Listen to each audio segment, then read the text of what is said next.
ఆంధ్రప్రదేశ్ రాష్ట్ర ప్రభుత్వం శెట్టిబలిజ సామాజిక వర్గానికి తీపి కబురు అందించింది.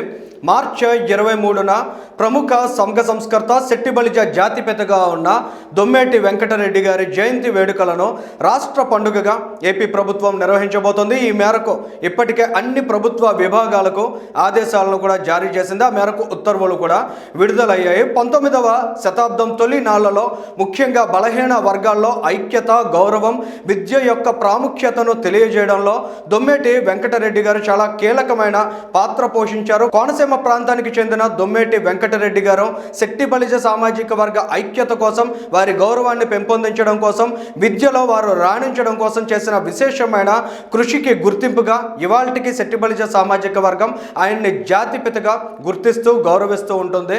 సో ఇవాళ ఆంధ్రప్రదేశ్ రాష్ట్ర ప్రభుత్వం ఈ విధమైన నిర్ణయం తీసుకోవడం వెనుక మంత్రి నారా లోకేష్ నాడు యువగలం పాదయాత్రలో శెట్టిబలిజలకు ఆయన హామీ ఇచ్చారు. అధికారంలోకి వచ్చిన తర్వాత దొమ్మేటి వెంకటరెడ్డి గారి జయంతిని రాష్ట్ర పండుగగా నిర్వహిస్తామని నాటి హామీకి కట్టుబడి ఇవాళ ఏపీ ప్రభుత్వం ఈ విధమైన ఉత్తర్వులు జారీ చేయడానికి అనువైన పరిస్థితులను కల్పించిన నారా లోకేష్ గారు కూడా ఆంధ్రప్రదేశ్ రాష్ట్రంలో బలహీన వర్గాల అభివృద్ధికి, వారి గౌరవానికి, వారి అభ్యున్నతికి ఏ స్థాయి పెద్దపీట వేస్తున్నారనే విషయం కూడా చాలా స్పష్టంగా కళ్ళకు కట్టినట్లు కనిపిస్తోంది.